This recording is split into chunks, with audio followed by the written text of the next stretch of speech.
Kumain ng napakasarap na pansit canton. Makipaglaro sa ating cute na pamangkin na si Arian. Makinig sa sismisan at balita ng dalawang to. Tara, samahan niyo ako.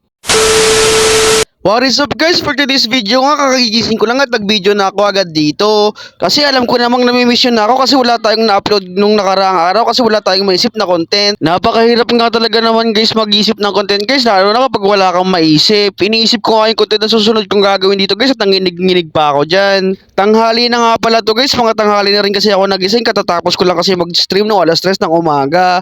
At dito nga guys, hindi na nga ako nagkanin dito at nagpasit kanto na lang ako guys.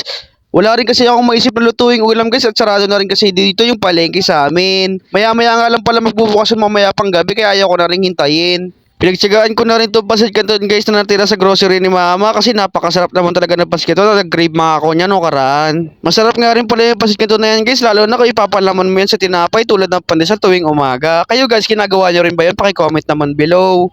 At dito nga guys, kinising ni Sinilami dito si Arian guys kasi hahawakan niya daw at lalaruin. Ito nga guys, tayo niya magpakita kasi may bago daw siya ng kukwentuhan nito net guys kasi may bagong chismis na naman daw siya nasagap dun sa baba. At dito nga guys, nakita ko si Johnny dito guys, nagduduyan-duyan at nagre-relax pa.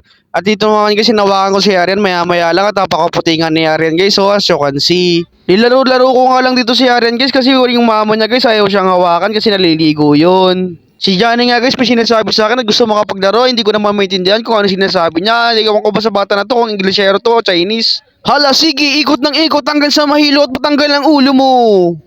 Maya-maya lang guys at dumating na rin si Ate Ira dito guys, nauna siya ngayon kay Habo. Isa nga rin pala yan si Ate Ira guys sa mga pasimulan ng chismisan dito sa bahay. Speaking of pa po guys, ayan na nga guys si Habo guys at nagpapakit-pakit pa. Ito nga maya-maya lang guys, titignan natin kung anong ginagawa ni Ate Ira doon sa taas. Ito naman guys, sinawakan ni Habo dito si Annie at saka si Arian guys kasi siya magbabantay kumakain yung dalawa doon sa baba. At ayan na nga guys, nahuli natin tong dalawa na to, nagsisismisan pa. Hindi ko alam kung ano pa nagsisismisan nila pero alam ko, siya celebrity ata yan.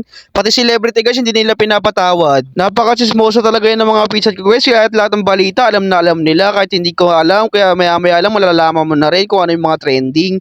At dito nga lang guys, nakita ko dito si mama, nagre-relax lang at maya-maya nga lang guys, kumain na rin ako. Maraming salamat sa pagtambay nyo guys dito sa video na to guys, kahit wala tayong content for today's vlog. At kung umabot nyo sa dulo ng video na to guys, paki-comment naman. Guys, hanggang dito na lang tong video na to. Don't forget to like, share, comment, and subscribe. Paki-follow na rin ako sa Facebook page ko. John Angeles, bye bye. See you on my next vlog. Peace!